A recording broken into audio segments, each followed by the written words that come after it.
les choses spirituelles n'ont pas de valeur pour nous. Un homme et une femme qui pourra mourir et aller en enfer aujourd'hui, ça ne nous motive pas assez pour prier. En disant que j'y arrive pas. Comment vous n'arrivez pas à prier? Quand il y a des gens qui meurent, qui vont en enfer chaque jour, quel type de cœur est-ce que vous avez? Et vous osez dire que vous n'arrivez pas à prier? Quand il y a des gens dans votre famille qui sont malades, quand il y a des gens dans votre famille qui ne sont pas convertis, et vous vous donnez le loisir de dire que vous avez du mal à prier,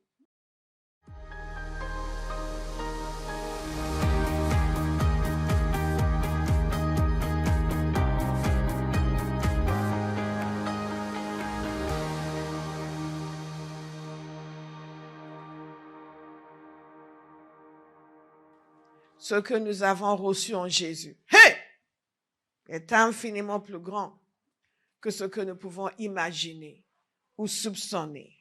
Infiniment plus grand.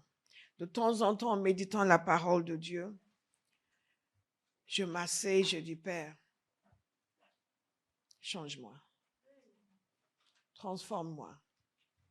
Je ne peux pas être au bénéfice d'une telle grâce et rester la même. Ma vie ne peut pas servir à autre chose qu'à honorer ton nom autant que tu le souhaites et comme tu le souhaites. Dans Marc 1, nous sommes dans une situation extraordinaire. C'est le dimanche, c'est la dernière semaine de la vie de Jésus. Lorsqu'ils s'approchèrent de Jérusalem près de Bethphagée et de Béthanie, vers le mont des Oliviers, Jésus envoya 2 de ses disciples en leur disant, allez au village qui est devant vous. Dès que vous y serez entrés, vous trouverez un ânon attaché sur lequel personne n'est encore monté. Détachez-le et amenez-le. Si quelqu'un vous demande, pourquoi faites-vous cela? Répondez, le Seigneur en a besoin. Et à l'instant, il le laissera venir ici. Les disciples partirent, ils trouvèrent l'ânon attaché près d'une porte dans la rue et ils le détachèrent. Quelques-uns de ceux qui étaient là leur dirent, que faites-vous? Pourquoi détachez-vous cet ânon? Ils répondirent comme Jésus le leur avait dit et on les laissa faire. Ils amenèrent l'ânon à Jésus, jetaient leurs vêtements sur lui et Jésus s'assit dessus. Beaucoup de gens étendirent leurs vêtements sur le chemin et d'autres des branches qui coupaient dans les champs.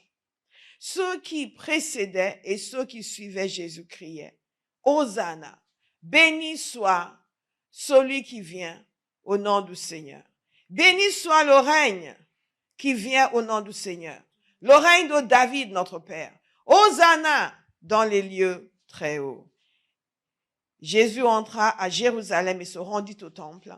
Après avoir tout regardé autour de lui, comme il était déjà tard, il sortit pour aller à Béthanie avec les 12. Alléluia. Nous avons quelques autres détails dans la version de Matthieu. Matthieu nous informe que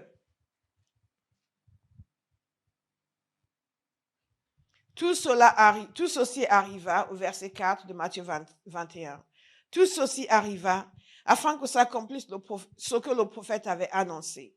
Dites à la fille de Sion, voici ton roi qui vient à toi, plein de douceur et monté sur un ânon, le petit d'une ânesse. Alléluia. Et aussi vers la fin, au verset 10, lorsqu'il entra dans Jérusalem, toute la ville fut troublée. Toute la ville fut troublée. On disait, qui est cet homme? La foule répondait, c'est Jésus, le prophète de Nazareth en Galilée. Toute la ville fut troublée. Pourquoi donc toute la ville a été à ce point troublée? Parce que dans sa manière de venir à Jérusalem cette fois-ci, ce n'était pas la première fois, mais cette fois-ci dans sa manière de venir, il se déclarait comme le roi qu'Israël attendait. Vous allez vous rendre compte certainement en lisant les Écritures, les évangiles, que souvent les esprits démoniaques voulaient l'identifier. Oui, nous savons qui tu es, et il les faisait taire. Parce que le temps n'était pas venu de se faire identifier. Mais là, quelques jours avant le moment où il devait passer à la croix, il est entré à Jérusalem avec des signes que les gens connaissaient et certains que ses disciples même ne connaissaient pas. Et c'est après qu'ils ont compris, c'est ce que l'apôtre Jean nous a dit, c'est après qu'ils ont compris tous ces signes et que ces signes étaient l'indication de sa royauté. Je vais vous expliquer quelques accomplissements prophétiques dans cette arrivée à Jérusalem. Pour nous, ça n'a pas beaucoup de sens. Nous voyons juste Jésus arrive, ok, les gens vont l'accueillir, c'est sympa et c'est tout. Mais pour le peuple, cela avait une autre signification. Lorsque nous avons commencé l'évangile de Luc, je vous ai expliqué la situation dans la nation, l'oppression que vivait la nation, les promesses du Messie qui devait venir et comment le peuple était dans l'attente de ce que le Messie vienne, de ce qu'il vienne les délivrer. Et pour eux, il allait les délivrer de la main des Romains, n'est-ce pas? Ils n'avaient pas entièrement compris le rôle qu'il allait jouer, que ce qu'il opérait était une délivrance spirituelle et non une délivrance naturelle dans le sens de politique. Et ils attendaient. Ils attendaient et ils sentaient que le temps était proche au point où ils demandaient à Jean-Baptiste si c'était lui. Et Jean-Baptiste a répondu que ce n'était pas lui. Et donc Jésus arrive en déclarant cette fois-ci sa royauté. Et les gens avaient beaucoup d'attentes le concernant. Et ce qui est intéressant, c'est que c'est même qui criaient Hosanna, qui l'accueillaient comme le fils de David, comme le roi. Beaucoup d'entre eux étaient là quelques jours plus tard pour dire crucifiez-le, crucifiez-le, crucifiez-le. Donc, il est arrivé sur un anon. Ça, c'est déjà une symbole importante. La première chose que je veux que vous notiez, c'est la souveraineté de Dieu exprimée dans tous ces événements. La souveraineté de Dieu dans l'accomplissement de la parole prophétique. Nous allons aussi voir la souveraineté de Dieu dans l'expression des signes de l'Ancien Testament qui ont été repris dans cette venue de Jésus. Et quelles sont les leçons que nous pouvons tirer de cela concernant le Christ et concernant nous-mêmes, notre relation avec Dieu? S'il y a une chose que vous devez demander constamment au Seigneur, c'est la révélation. Je peux vous assurer, bien-aimés, que nous n'en savons pas assez. C'est pour ça que je trouve intéressant quand les gens se livrent des batailles théologiques. Pas sur les choses essentielles, pas sur la divinité du Christ. Je veux bien, là, je me bagarre avec qui que ce soit. Mais sur telle portion des Écritures, telle interprétation, ce qui ne vous conduira pas en enfer. Mais ils perdent une énergie folle à se bagarrer là-dessus. Ah oui, mais on va quitter cette église parce que le pasteur ne croit pas ceci, parce qu'il croit ceci, et tout temps perdu. Il y a tellement de choses que nous ne savons pas. Si nous passions toute notre vie à contempler Dieu, nous ne le connaîtrons jamais assez. Et je vous assure, le gros problème de nos vies, c'est un déficit de révélation de Dieu. Il y a certaines difficultés qui sont encore dans votre vie aujourd'hui parce que vous n'avez pas une révélation suffisante de Dieu pour recevoir votre réponse. Pas parce que Dieu ne veut pas donner. Je vous assure. Et il y a certains moments dans ma vie où j'ai juste compris quelque chose et je suis devenue féroce. Alors c'est fini. Et la chose s'est arrêtée net. Parce que la révélation est tombée et j'ai compris et je me suis révoltée, dit c'est fini. Et ça s'est arrêté net. Donc quand je vous dis de prier pour la révélation, ne pensez pas au pasteur parle tout le temps des révélations. Je vous assure, vous êtes beaucoup plus ignorant que ce que vous pensez. Ah, je vous assure, vous êtes beaucoup plus ignorant que ce que vous imaginez. Nous n'en savons pas grand-chose. Dieu est infiniment plus grand que tout ce que nous pouvons concevoir, tout ce que nous pouvons imaginer. Et dans ces événements ici, nous voyons à quel point Dieu connaît la fin avant le commencement, comment il est en mesure de mettre des choses dans différentes parties de l'histoire de son peuple et de les reconnecter à un moment donné. Et après de dire aux hommes, voilà pourquoi ceci s'est passé comme ça. Voilà, ça, tu pensais que c'était en détail, mais ce n'était pas en détail. C'est lié à telle chose qui s'est passée à tel moment. Ça, c'est lié à telle parole quand elle a dit, vous êtes là. Ah, ok. OK. Et nous voyons ici toute une série de petites choses, mais qui sont liées à des grandes choses, qui sont liées à d'autres petites choses et qui symbolisent de grandes choses. Cela pourrait paraître anodin pour quelqu'un que Jésus soit entré à Jérusalem sur un ânon. On peut même trouver ça anecdotique. Mais bon, s'il veut se déclarer roi, pourquoi il n'est pas venu sur un cheval? Mais ce n'est pas du tout anecdotique. Il est venu exprès sur un ânon. Remarquez, c'est Jésus qui leur a dit où aller pour aller chercher l'ânon. Il n'a pas trouvé de moyen de transport. Donc bon, finalement, ils ont trouvé un ânon à côté, une malheureuse petite bête, et il s'est mis dessus. Absolument pas. Notez que dans son cheminement vers la mort, Jésus n'était victime de personne. Il savait exactement, il s'est dirigé directement vers Jérusalem avec la ferme intention de se laisser crucifier.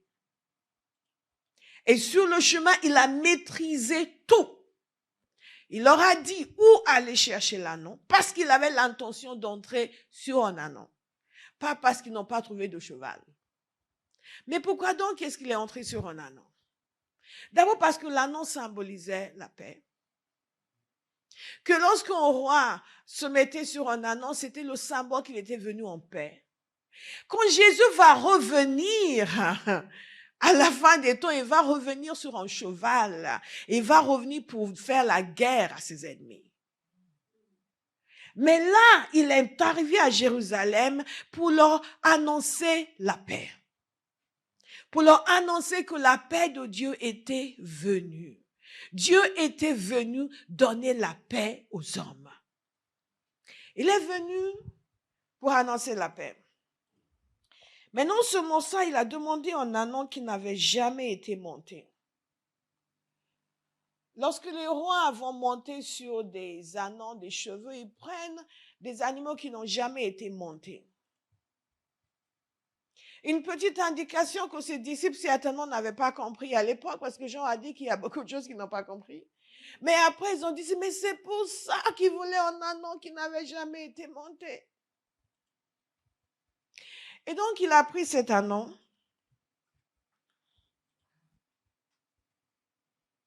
Et dans Luc nous annonce qu'ils l'ont monté dessus. Comme une intronisation. Et dans Genèse chapitre 49, Jésus est roi le lion de la tribu de Juda, n'est-ce pas?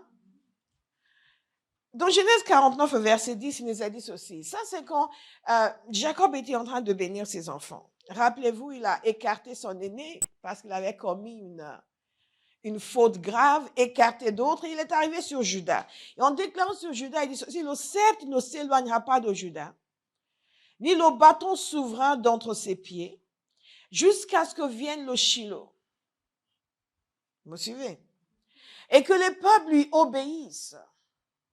Quelqu'un donc de la lignée de Juda allait venir avec un rôle de roi à qui tous les peuples devaient obéir. Ça, c'est la déclaration qu'il fait sur Juda. Il attache son âne à la vigne et le petit de son ânesse au meilleur cep. Il lave son vêtement dans le vin et son manteau dans le sang des raisins. On pourrait expliquer plus tard le sens de tout le reste. Mais il y a une référence ici à une descendance de Juda qui va porter le titre de royauté. Et non seulement royauté, mais qui va recevoir l'obéissance de tous les peuples. Il y a une unité qui va se faire sous sa royauté. Et cet individu qui est indiqué ici, c'est Jésus. Cet individu qui est indiqué ici, c'est Jésus. Et non seulement ça. Dans Matthieu 21, je vous ai lu ce passage. Donc nous voyons un personnage, et ce sont tous ces éléments qui ont construit l'image que les Juifs avaient du Messie et qui ont fait en sorte qu'ils avaient une telle attente Donc, voici un personnage qui va amener un règne pacifique, universel, que l'on attendait. Et Jésus, en montant en allant et en venant, non seulement il démontre qu'il est un roi, mais qu'il est un roi qui vient dans la paix, comme je vous l'ai dit, mais c'est aussi un accomplissement d'une prophétie de Zacharie. Zacharie 9, 9, avec d'ailleurs une partie d'Ésaïe, Ésaïe 62. Mais Matthieu 21 nous cite, nous paraphrase cette prophétie. Si quelqu'un vous dit quelque chose, vous répondrez, le Seigneur en a besoin. Et à l'instant, il les laissera aller. Au verset 4, je vous l'ai lu tout à l'heure. Or, tout ceci est arrivé arriva afin que s'accomplisse. Vous comprenez ce que nous sommes en train de voir ici? Ce qui semblait, nous, comme moi, Jésus qui arrive à Jérusalem, il est super, il est devenu populaire, les foules le suivent, ils l'ont accueilli. C'est beaucoup plus que ça. C'est qu'il y a un plan de Dieu qui est en train d'être accompli. Le prophète Zacharie l'avait prophétisé des centaines d'années auparavant. Et Matthieu identifie cela comme l'accomplissement de cette prophétie. Il dit ceci, afin que ça accomplisse. Ce que le prophète avait annoncé, dites à la fille de Sion, voici ton roi qui vient à toi. Voici ton roi qui vient à toi. Plein de douceur et monté sur un âne. Sur un ânon, le petit d'une ânesse. Comme lisez la version de Matthieu, vous allez constater qu'il y avait en fait deux animaux. Il y avait un âne et il y avait un ânon. Et c'est sur l'ânon que Jésus est monté. Il nous dit ici que c'est pour accomplir cette prophétie qu'il est monté sur un ânon, le petit d'une ânesse. Et les disciples sont allés faire ce qui leur avait été dit. Et cette prophétie, c'est dans Zacharie 9, 9. Réjouis-toi, fille de Sion. Lance des acclamations, fille de Jérusalem. Voici ton roi qui vient à toi. Il est juste et victorieux, il est humble et monté sur un âne. Sur un ânon, le petit d'une ânesse. Ça, c'est les paroles exactes de Zacharie. Est-ce que quelqu'un peut dire, Seigneur, tu es grand?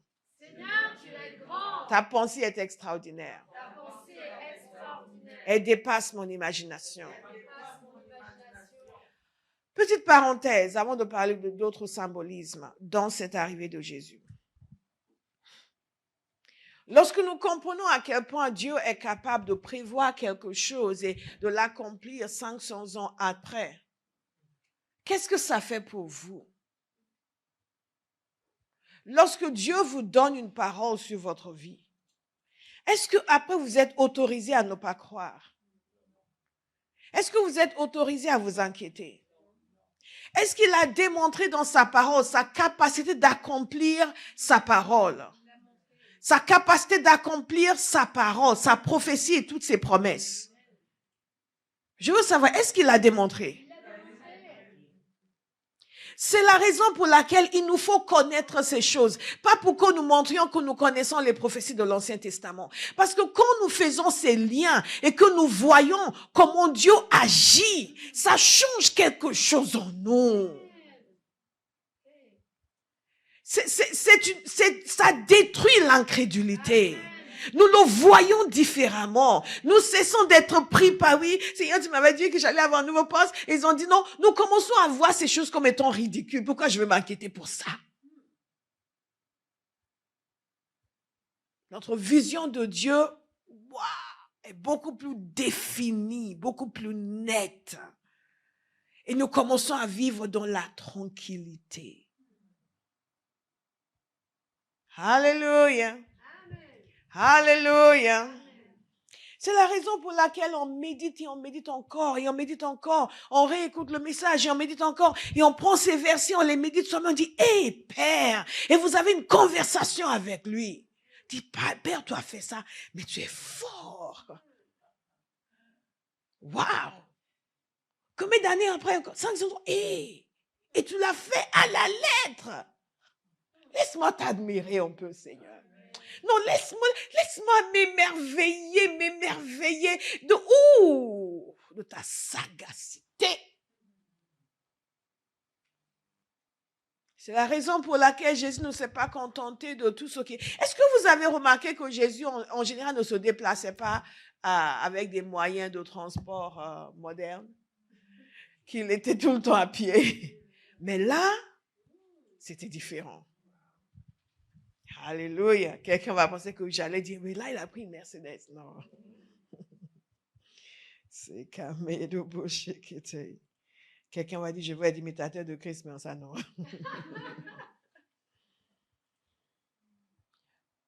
La paix, il est venu apporter la paix. L'accomplissement de prophéties bibliques. L'accomplissement de correspondances symboliques. Des correspondances symboliques. Il y a une correspondance symbolique dans le fait qu'ils ont mis leurs vêtements. Ça, c'est le traitement que l'on donne à un roi. Ils ont levé leur manteau, ils ont posé sur l'ânesse pour que Jésus n'ait pas à s'asseoir dessus. Et non seulement ça, ils ont posé leur manteau par terre. Ils l'ont fait en tapis rouge avec leurs vêtements. Et vous savez, ce ne sont pas c'est pas le trottoir parisien, hein? Même avec ses crottes, c'est déjà pas mal. C'est pas le trottoir parisien. C'était des routes qui, franchement, on n'a pas nécessairement envie même que votre vêtement tombe. Encore moins poser ça par terre. Et les gens venaient, les fous, ses disciples et ceux qui étaient à Jérusalem. Parce que dans Jean nous explique que des gens qui avaient entendu parler de lui et que les gens qui savaient qu'il avait ressuscité Lazare d'entre les morts. Donc il y a eu un mélange de tout ce monde, la foule de ses disciples, aussi cette autre foule de personnes qui avaient entendu parler de lui, qui étaient persuadées que c'était lui le Messie. Donc certains sont venus avec lui, certains les ont rencontrés et tous ont pris leurs vêtements. Imaginez la scène. Ils ont commencé à jeter par terre pour que son ânesse puisse marcher dessus. Encore si Jésus avait été à pied, on dirait ce sont ses pieds qu'il allait poser dessus. Non, que son ânesse puisse marcher dessus. Et ils l'ont accueilli comme un roi, en grand fanfare. Et la parole de Dieu dit que toute la ville en fut troublée. Vous pouvez imaginer la scène? Toute la ville en fut troublée. Toute la ville en fut troublée. Extraordinaire. Alléluia. Dites Alléluia. Je suis la seule personne excitée ici. Mais nous avons beaucoup de choses à apprendre. Beaucoup de choses à apprendre. Jésus l'a fait de façon intentionnelle. Il s'est révélé comme le roi. Mais il savait qu'il ne comprenait pas. Il savait qu'il ne comprenait pas. Et que eux attendaient que ça y est.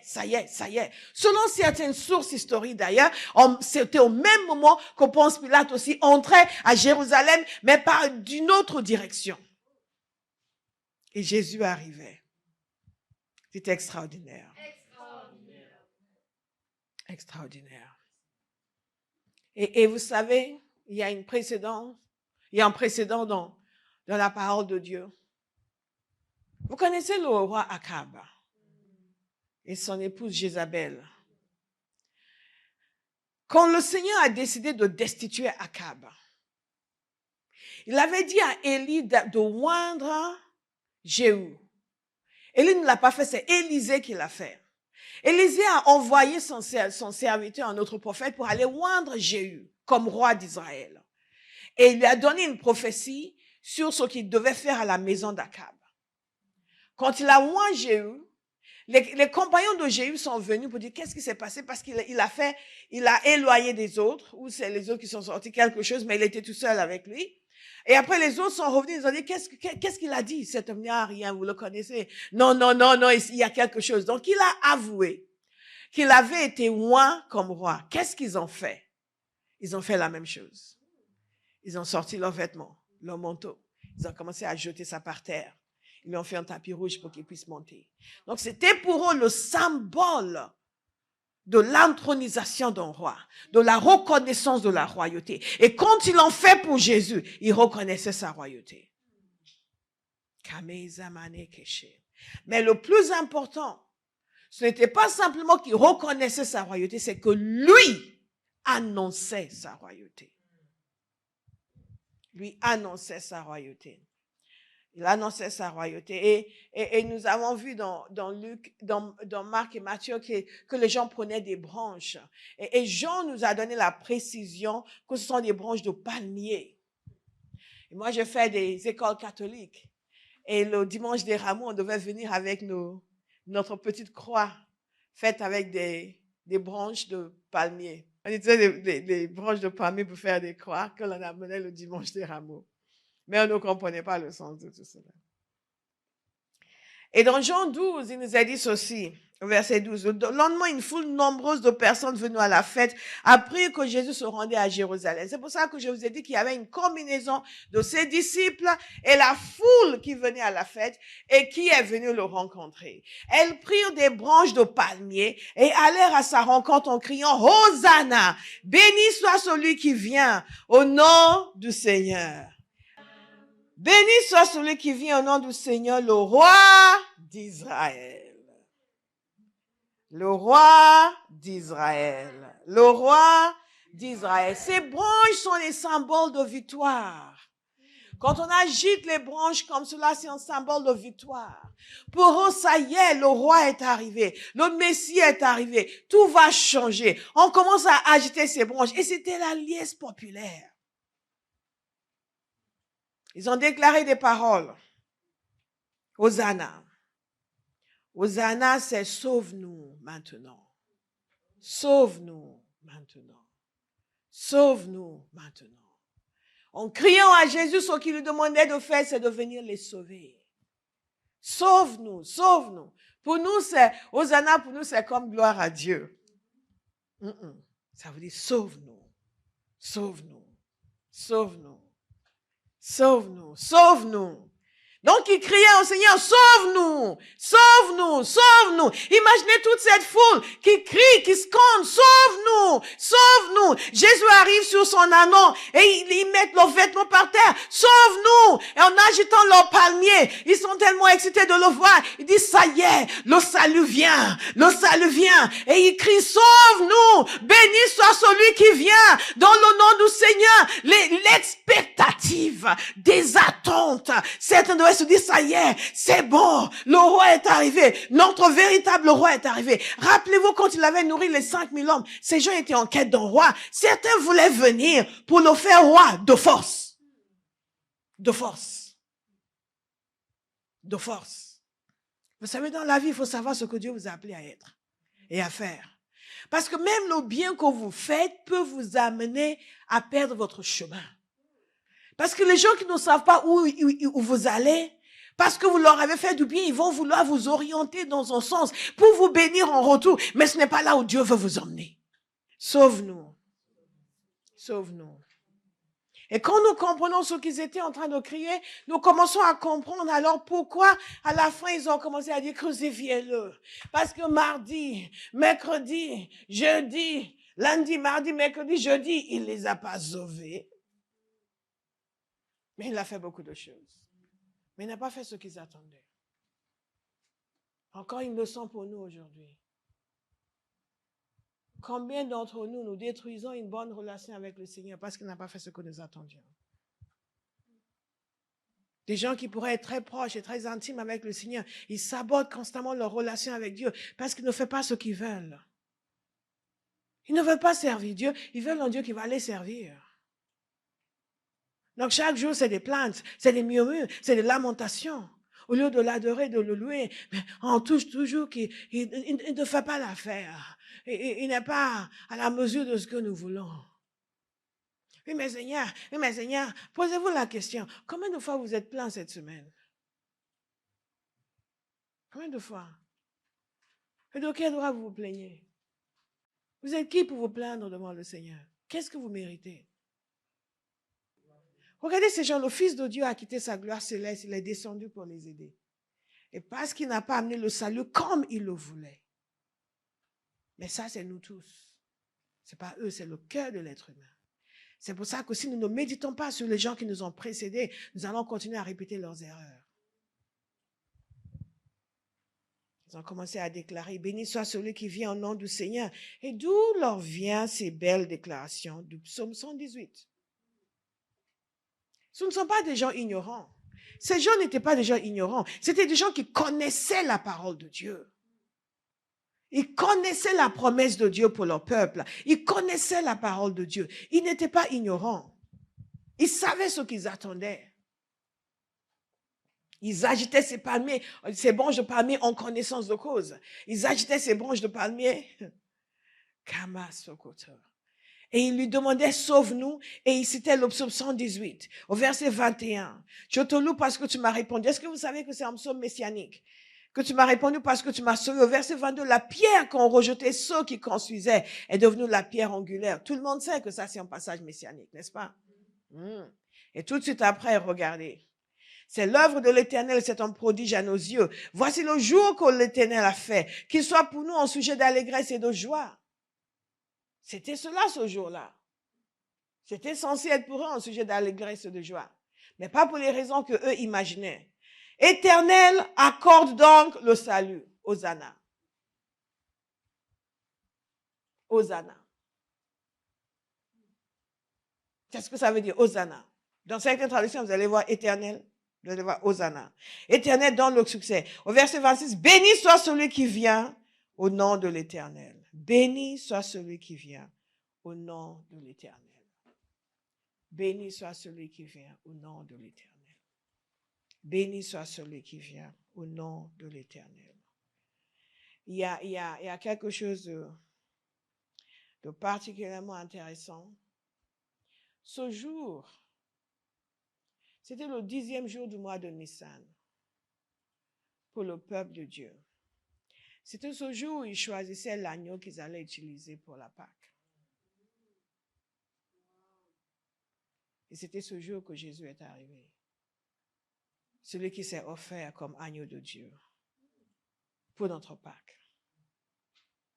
Il y a beaucoup de symbolisme de l'Ancien Testament, beaucoup de symbolisme de l'action de Dieu, que si nous ne faisons pas attention, nous passons juste à côté. Nous passons à côté. Jésus est venu du mont des Oliviers.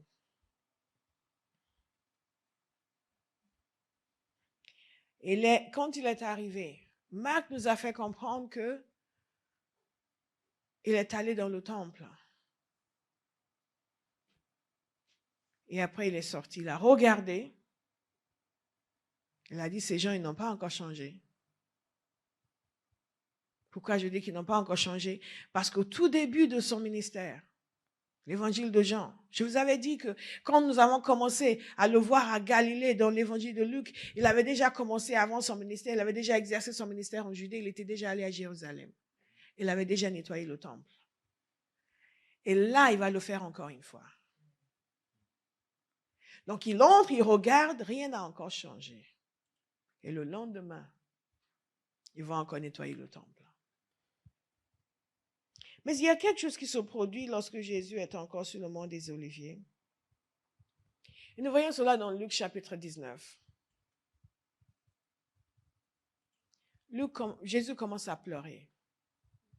Il regarde la ville et il commence à crier, à pleurer à haute voix sur Jérusalem. Dans Luc 19, verset 42. Si seulement tu avais, toi aussi, reconnu aujourd'hui ce qui peut te donner la paix. Mais maintenant, cela est caché à tes yeux. Ce qu'il est en train de dire ici, c'est que le jour de paix est venu. Celui qui apportait la paix est venu. Mais tu ne sais pas le reconnaître. Et parce qu'ils ne l'ont pas reconnu, ils n'ont pas pu recevoir la paix qu'ils devaient recevoir. Mais maintenant, cela est caché à tes yeux. Des jours viendront pour toi où tes ennemis t'entoureront d'ouvrages fortifiés, t'encercleront et te serreront de tous côtés. Ils te détruiront, toi et tes enfants au milieu de toi. Ils ne laisseront pas en toi pierre sur pierre, parce que tu n'as pas reconnu le moment où tu as été visité.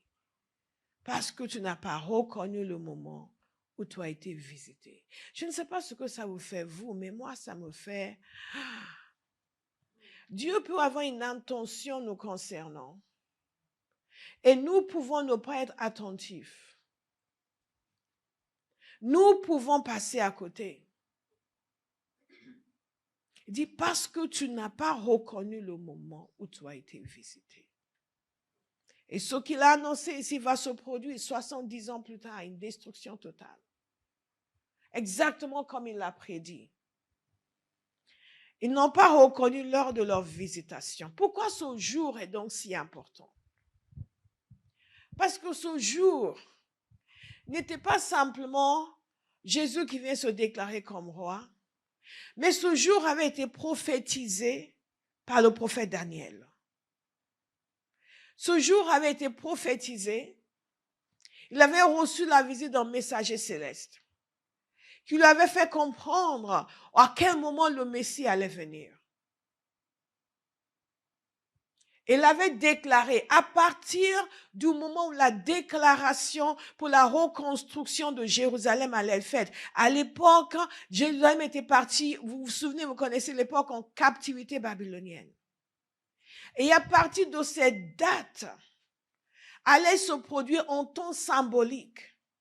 Et ce temps symbolique a été calculé pour représenter 483 ans.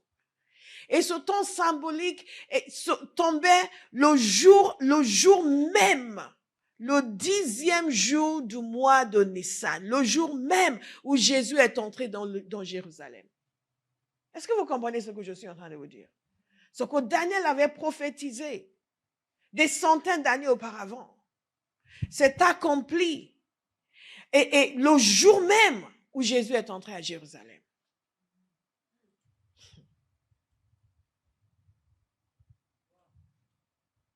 À partir du jour où le décret pour restaurer et rebâtir Jérusalem allait être fait, le Messie devait venir à Jérusalem.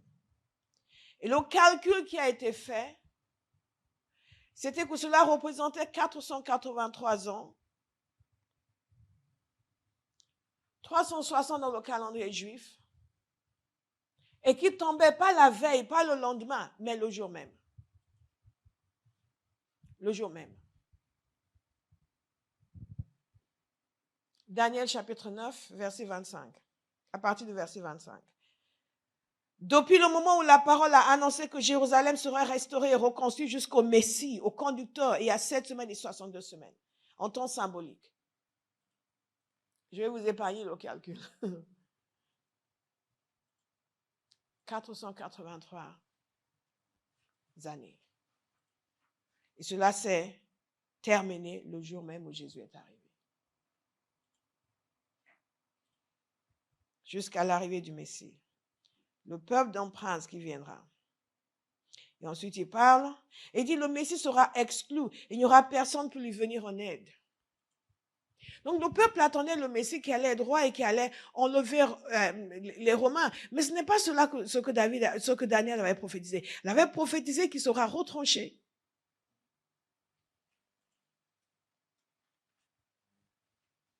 Le jour même. Dites le jour même. Le jour même. Et Jésus a dit qu'ils n'ont pas reconnu le jour de leur visitation. Donc, en dépit de toute cette liesse qui s'est déployée, ces gens, la ville troublée, les gens l'ont accueilli comme roi, mais pas comme ils auraient dû l'accueillir. Quelqu'un appelle ça une fausse intronisation.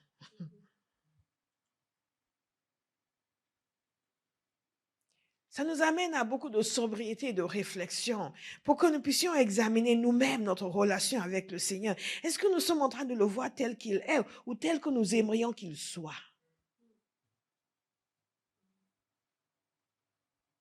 C'est le plus grand défi parfois pour les chrétiens parce que parfois vous les entendez parler, vous dites mais il ne connaît pas le Seigneur. Oui, parce que moi j'ai prié, j'ai dit au Seigneur que je vois, you don't know him, you do not know him. Ooh, you don't know him. Et vous riez, vous dites, wow, voilà quelqu'un qui est en train de se gourer complètement. Et tu penses que tu vas pouvoir faire ça avec Dieu? Non, je ne le connais pas. Et les gens qui fonctionnent comme ça sont les gens qui rétrogradent. Parce qu'après, ils sont déçus. Oui, mais moi, j'avais prié. Moi, je pensais que, mais Dieu n'est pas comme ça du tout. Il va pas s'habituer à toi. Il ne va pas s'accommoder de ça. Non. Non. C'est pour cela que nous demandons constamment la révélation. Et ils ont raté leur jour de visitation. Oh, tout avait été prophétisé. Tout avait été prophétisé. Je regarde ce genre de choses, je dis, Père, comment tu fais des choses comme ça? Comment tu fais des choses comme ça? Nous sommes face à un Dieu infiniment supérieur à nous. Ce n'est pas parce qu'il nous aime, nous appelle ses enfants que nous sommes ses égaux.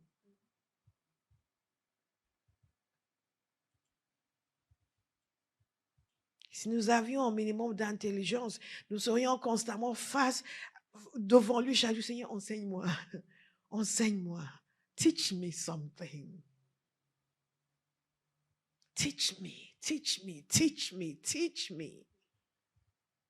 Et quand quelque chose ne va pas, si je n'ai pas compris, je sais que tu ne t'es pas trompé.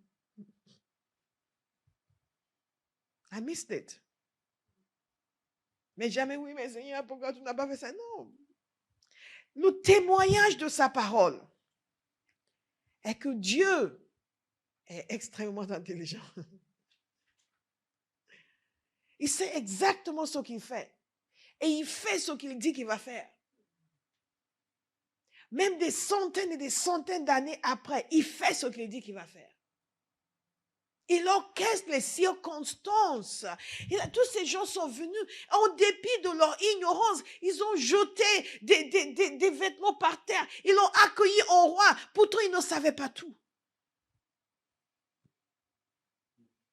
Mais Dieu, en dépit de leur ignorance, il a fait entrer son fils en pompe et en royauté dans Jérusalem. Pour que sa parole s'accomplisse.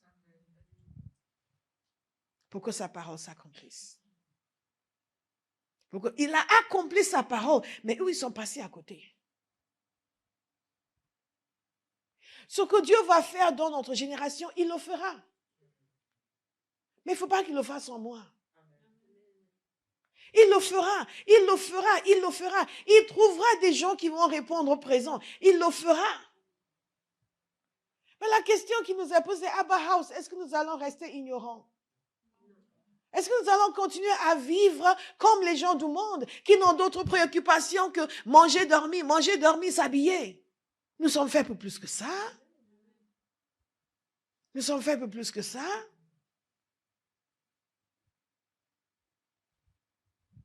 Dieu va accomplir sa volonté. Il va toucher cette nation. La question est de savoir si vous serez de la partie. Abba House va accomplir sa destinée prophétique. Abba House va se répandre dans toute cette nation. La question est de savoir si vous serez de la partie.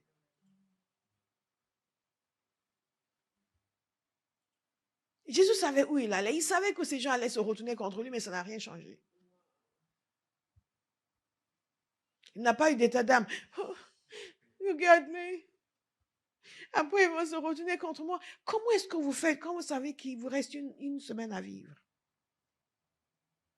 Pendant que nous méditons sur ces passages cette semaine, rappelez-vous tout ce que Jésus savait. Que son objectif, c'était la croix. Et parfois, il y a un fardeau qui vient avec la révélation. Et ce fardeau, c'est le fardeau de la tolérance.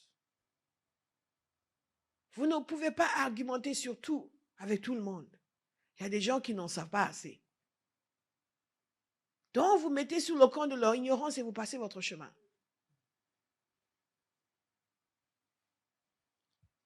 Nous voulons exceller dans la révélation. Nous voyons un peuple entier qui saisit certaines choses, mais qui passe à côté de l'essentiel, de la nature même du Messie.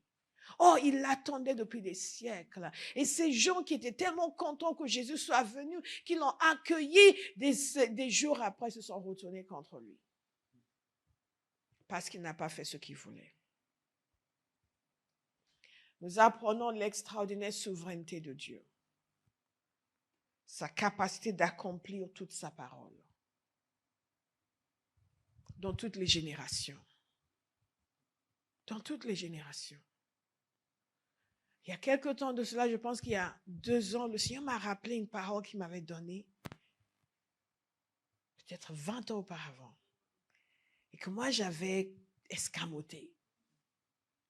C'était une rencontre très forte, mais je ne sais pas, curieusement, c'est peut-être le poids de la vie, curieusement, je l'avais escamoté. Oh, en général, je me souviens de choses, je peux vous dire, ah oui, à un moment, le Seigneur a dit ça. Et quand il me l'a rappelé, j'étais, ah! I was like, my God, how could I have forgotten that? Comment est-ce que j'ai pu oublier ça? Oh, comment j'ai pu oublier ça? Oh, ça m'aurait beaucoup aidé, hein, ces dernières années. Comment j'ai pu oublier ça? Je vous dis ceci, bien-aimés, pour que nous décidions que nous allons poursuivre la révélation, que nous allons poursuivre la connaissance, que nous allons estimer que les circonstances de la vie ne sont rien. Elles ne sont pas le reflet de la réalité de Dieu. Elles ne sont que le reflet de ce que nous connaissons. Mais nous pouvons connaître quelque chose de plus. Il y a plus en Dieu qui ne nous est pas encore révélé. Vous voyez différentes catégories de personnes ce dimanche-là. Quand Jésus est entré dans Jérusalem. Les gens qui avaient juste entendu parler de lui, qui étaient excités, qui sont venus. Les gens qui avaient été témoins de la résurrection de Lazare, qui aussi étaient venus. Ceux qui étaient ses disciples, qui le suivaient, à la grande foule de ses disciples qui étaient venus. Et ensuite ceux qui étaient ses intimes, les apôtres qui étaient avec lui, qui étaient aussi venus. Et tout le monde est de la fête, mais nous n'avons pas la même révélation de Dieu. Tout le monde est de la fête, mais nous n'avons pas la même révélation de Dieu. Et Jésus va entamer une semaine qui va le conduire à la croix, au tombeau et à la résurrection. Et une semaine, la semaine la plus importante de toute l'histoire de l'humanité. Là où le Fils de Dieu a donné sa vie et a assuré la rédemption pour tous ceux qui viennent à lui.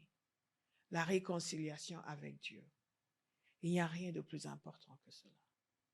Vous naissez sur terre de façon involontaire. On ne vous demande pas votre avis.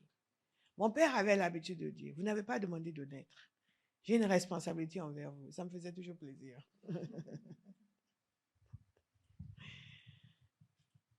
Nous naissons de façon involontaire, mais nous naissons de nouveau de façon volontaire. C'est notre choix de naître de nouveau. Et c'est notre choix de déterminer la qualité de notre vie chrétienne. Elle ne dépend de rien d'autre, elle ne dépend que de nous, de notre choix.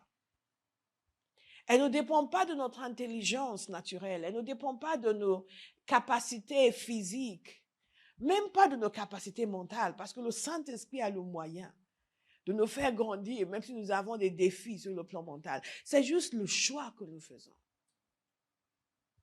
Tous ces gens étaient connectés à Jésus, mais le connaissaient différemment. Et parmi tous ces gens, certains vont finir par exiger sa mort. D'autres vont rester avec lui, mais vont fuir. D'autres encore vont rester jusqu'au bout. Vous êtes desquels? Où est-ce que vous vous situez? Dans une église, on doit toujours poser la question, parce que tout le monde ne se situe pas nécessairement dans nos cercles rapprochés du Seigneur. Certains sont juste là parce qu'ils ont besoin d'un bébé. Certains sont là parce que, oui, ils ont besoin d'un nouveau poste, donc ils vont aller à l'église pour prier. Certains sont là parce qu'ils se sentent bien quand ils sont là, parce que la vie est tellement compliquée. Mais combien d'entre nous est-ce que avons réellement une révélation de Jésus? Combien d'entre nous, même si nous venons parce que les choses sont difficiles et compliquées, et il faut venir. Jésus a dit, venez à moi, vous qui êtes chargés, et je vous donnerai du repos.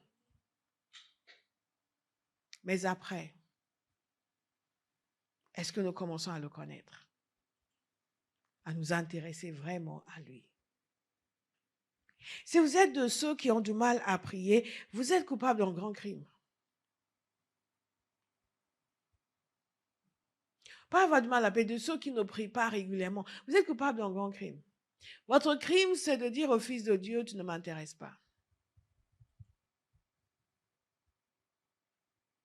Vous savez, lorsque nous assumons nos responsabilités, au lieu de nous lamenter, de nous comporter comme des victimes, tout d'un coup, nous découvrons des capacités.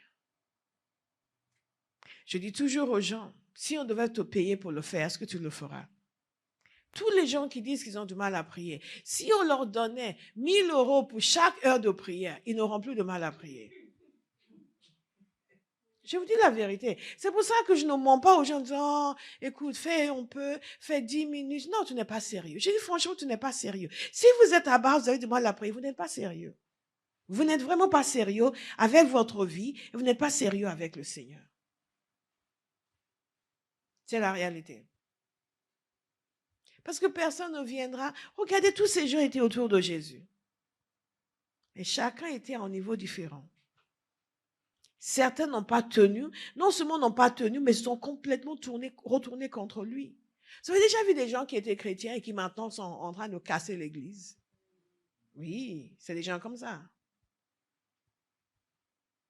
Oui, mais les églises, les chrétiens, les pasteurs. Non, c'est toi, le malheureux. Si tu as été appelé par le nom de Jésus, que tu connais le Seigneur, et tu peux maintenant devenir un ennemi de l'église, tu as un problème. Parce que l'église est parfaite, non. Mais si l'amour de Dieu est répandu dans ton cœur, il y a certaines choses que tu ne pourras pas dire, que tu ne pourras pas faire. Donc, où est-ce que vous vous situez? Dans cette foule autour de Jésus, où est-ce que vous vous situez?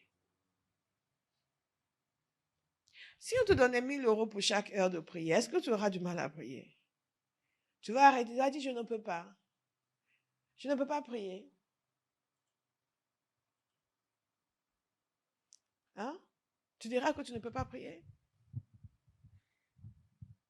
1 000 € pour chaque heure de prière. Et on te donne la liberté de faire jusqu'à 5 heures par jour. Tu en feras combien? Bonne question. Tu en feras combien? Une minute? Oui, mais parce que si je fais 30 minutes, c'est pas assez. Dis, tu peux faire jusqu'à 5.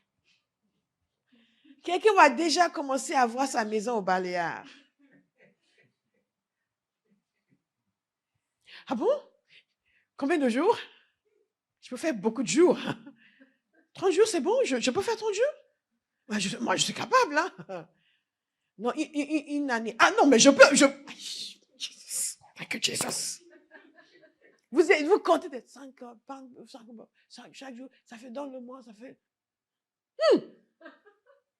5 fois 30. 150. Comptez les mois. Jesus, thank you, Jesus. Mais Jésus vous appelait. Vous ne pouviez pas. C'était difficile, c'était compliqué.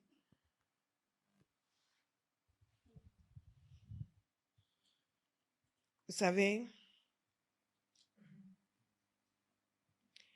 nous sommes extrêmement ignorants. Nous sommes tellement ignorants que nous pensons que Dieu est dupe de nos mensonges.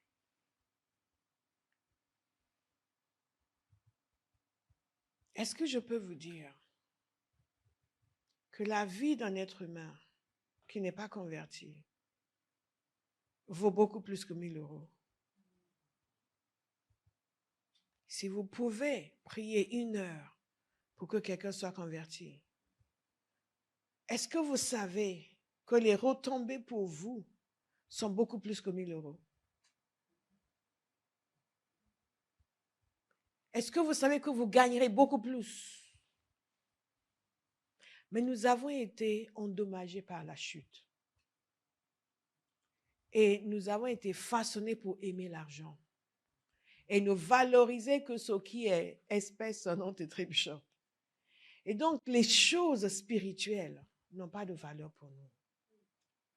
Un homme et une femme qui pourra mourir et aller en enfer aujourd'hui, ça ne nous motive pas assez pour prier. En disant que j'y arrive pas. Comment vous n'arrivez pas à prier quand il y a des gens qui meurent, qui vont en enfer chaque jour? Quel type de cœur est-ce que vous avez? Et vous osez dire que vous n'arrivez pas à prier? Quand il y a des gens dans votre famille qui sont malades, quand il y a des gens dans votre famille qui ne sont pas convertis, et vous vous donnez le loisir de dire que vous avez du mal à prier, et vous allez venir me donner, moi, le sujet de prière, pourquoi? Pourquoi quand vous avez toute la possibilité de prier, vous ne le faites pas? Vous venez donner le sujet de prière au pasteur. Et après, vous vous plaignez du fait que le pasteur a prié, mais je ne vois pas de différence. God punish the devil. C'est votre responsabilité. Des gens souffrent dans votre famille, vous ne priez pas pour eux. Vous passez votre temps à regarder la télévision. Au lieu de prier pour les membres de votre famille, après vous allez venir donner un sujet pour qu'on prie pendant 2 minutes. Et vous avez tout votre temps à la maison, vous ne faites rien qui vaille. Et les gens dans votre famille meurent. La sorcellerie les prend un par un. Un par un. Le cousin est décédé. La sœur du cousin est décédée. Après, c'est votre frère qui décède. Après, c'est votre grand-mère. Oh, la grand-mère peut décéder. Bon.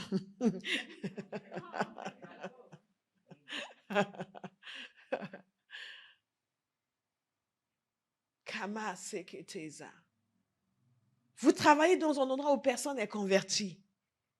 Et ça ne vous touche pas assez pour que vous consacrez 1 heure, rakabo sokoto, pour prier pour leur conversion. Vous dites, ah, moi j'ai du mal à prier. Non. Non. Non. Bien-aimés, ne ratons pas le jour de notre visitation.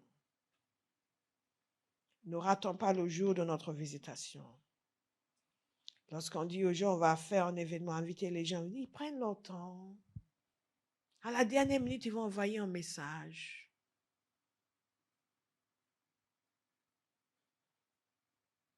Et ils pensent que non, mais je ne peux pas. C'est parce que nous sommes ignorants. Nous ne voyons pas ce que Dieu voit. Nous ne nous voyons pas comme il nous voit. Une prière que vous devez faire continuellement, Seigneur, révèle-moi qui je suis. Fais en sorte que je me vois comme tu me vois. Nos excuses vont disparaître. La prochaine fois que tu dis, ah oui. Ah, pourquoi?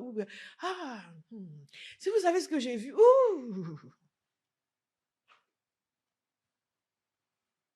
nous avons besoin de voir. Ces gens n'ont pas vu Jésus. Beaucoup de chrétiens fonctionnent dans une quasi-obscurité. Quant à leur vie, leur choix, leur révélation de Dieu, leurs actions de chaque jour. Ils mettent les choses secondaires en première place. En première place. Parce qu'un tel l'a fait et ça a marché pour lui. Et tu vas l'accompagner en enfer aussi. Non. Même ce qui est bon dans le ministère, je ne me permets pas de copier si Dieu ne m'a pas dit que je peux copier. Ah, je ne sais pas ce qu'il a vu, ce que Dieu lui a montré. Et après moi, je lui ai fait dire, je ne t'ai pas demandé de faire ça. Et Papa Hagin, 13 ans après qu'il ait commencé le ministère, le Seigneur lui a dit, maintenant tu vas entrer dans la première phase de ton ministère.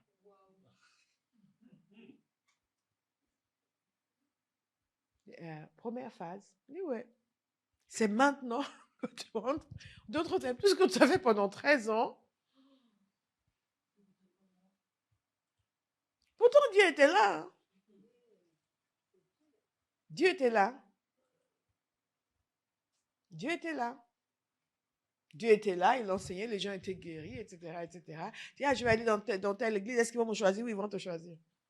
Il dit, c'est maintenant que tu entres dans la première phase de ton ministère. Bien aimés, nous sommes beaucoup plus ignorants que ce que nous pensons. Je prie que vous ayez un cri de cœur pour gagner en connaissance la révélation de Dieu, la révélation de ses projets.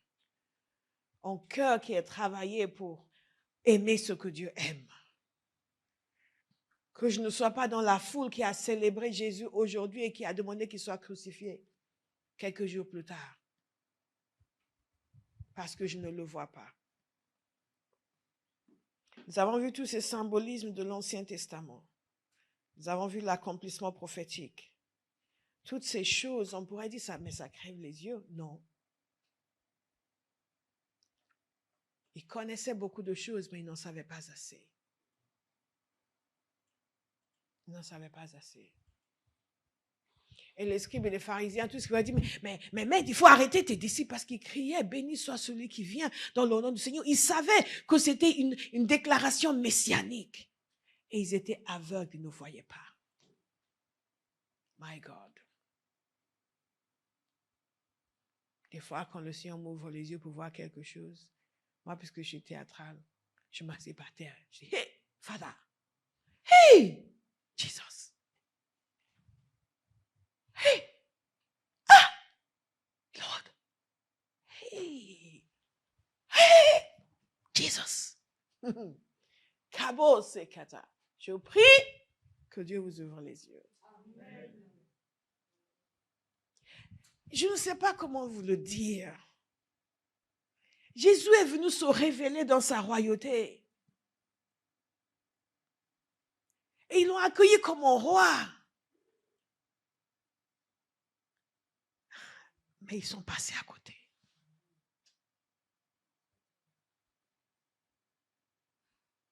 Il a dit, vous n'avez pas reconnu le jour de votre visitation. Tout à l'heure, nous allons prier. Quelqu'un va crier au Seigneur. Vous savez, il y a beaucoup plus important que l'argent dans la vie. Si vous êtes correctement positionné devant le Seigneur, dans votre vie, votre marche, votre manière de vivre, l'argent vous suivra. Nous sommes obsédés par l'argent parce que nous sommes en déphasage avec le Seigneur.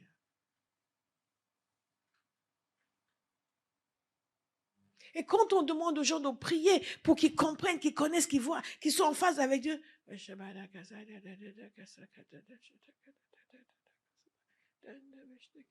quand on demande, oui, que Dieu vous donne des aides qui vont apporter des finances,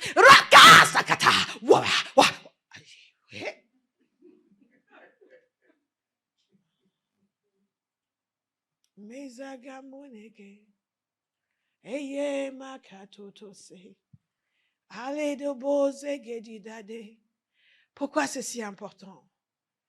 Parce que si nous ne voyons pas, nous allons nous tromper royalement. Satan va nous marcher sur les pieds. Après toutes ces années, je vois des gens qui ont tellement gaspillé des opportunités. Des gens qui devraient se tenir à la tête des armées aujourd'hui. Des gens qui devraient être utilisés puissamment par Dieu. Des gens qui devraient être à d'autres niveaux sur le plan professionnel, les affaires, etc. Mais qui n'ont pas eu des yeux pour voir, des oreilles pour entendre la voix de Dieu. Avec d'autres pensées en tête. Même quand vous les interpellez, c'est comme s'il y avait un voile. C'est trop coûteux. 10 ans après, le voile disparaît. Et c'est, oui. Donc, pasteur, je n'ai plus rien à dire. J'ai dit il y a 10 ans.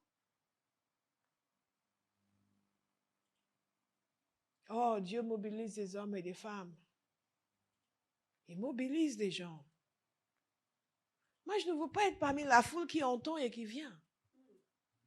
Je veux être de ceux que Jésus envoie chercher l'anneau. Il nous a dit d'aller chercher un anneau. Tu connais le propriétaire? Non. Il a dit juste d'aller là-bas. Ben, on y va. On va y aller. Ceux-là qui sont capables d'avancer, même s'ils ne savent pas tout, mais parce qu'ils savent, ils connaissent celui qui les a envoyés. C'est ce que nous sommes censés être à Bauhaus. Les gens qui ne sont pas arrêtés par les choses. Non, il n'y a pas d'anneau, il n'y a pas d'anneau, qu'on ne pourra pas aller à Jérusalem. Alors, désolé, Jésus, il faut marcher. Non. Jésus dit, allez là-bas, allez dans le village en face. Oui, mais on va aller voir qui. Vous allez trouver tel endroit, il y a un anneau. Ah bon? Ok, on y va, on va chercher.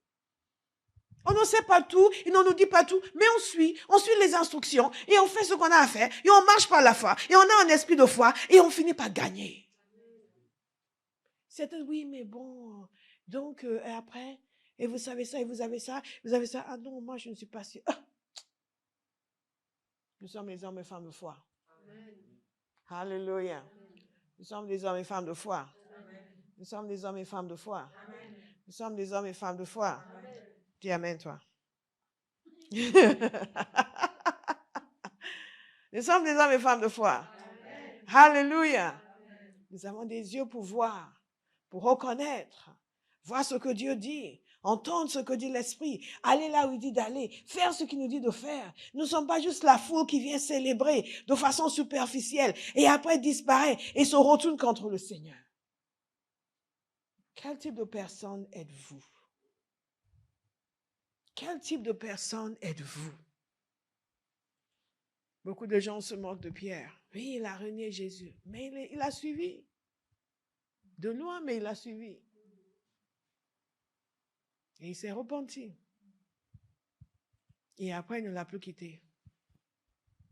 Mais il y a des gens qui carrément étaient parmi ceux qui demandaient qu'il soit crucifié. Pourtant, certains n'avaient peut-être pas encore lavé leurs vêtements le vendredi quand ils ont demandé qu'il soit crucifié. Les vêtements qu'ils ont jetés par terre. Imaginez après quand ils sont venus chercher. Ah, il a marché dessus. Oh, ils ont mis ça dans leur maison. Jusqu'au jour, ils ont dit, crucifie-le. Oh, c'est quoi ce vêtement? On met ça à la poubelle.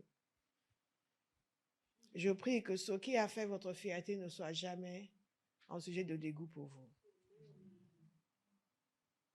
Alléluia. Beaucoup, beaucoup de personnes. Louer le Seigneur, chanter, danser, célébrer, magnifier. Quelques années plus tard, oui, mais bon, tu sais, les églises. Oh, Jesus. Dans cette génération, il nous faut des gens. Certains sont là, oui, bon, on est là, hein, on est là. Mais le feu est perdu. Le feu a disparu. Vous ne perdrez jamais votre feu. Amen. Au nom de Jésus. Amen. Le feu a disparu. Maintenant, c'est une résignation. Parce qu'on sait que le monde des méchants ne veut pas y aller. Donc, on reste en Jésus, tant bien que mal. On est là. On persévère. Ça, on persévère. Jésus est le moindre mal. Non, dites le feu. Le feu. Le feu. Jésus maîtrise la situation. Jusqu'au bout, il a maîtrisé la situation.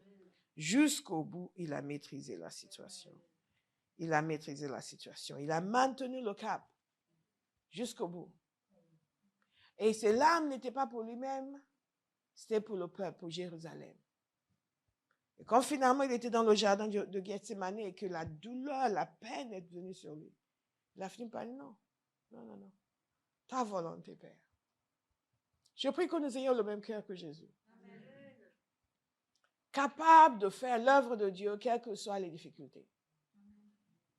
Et ne jamais dire non, bon, c'est trop difficile, finalement c'était trop compliqué, j'ai décidé que je vais prendre une solution plus facile. Si Jésus avait pris une solution plus facile, nous serions morts sans possibilité de rédemption. Nous allons être des imitateurs de Christ. Dieu a la puissance pour accomplir ce qu'il veut.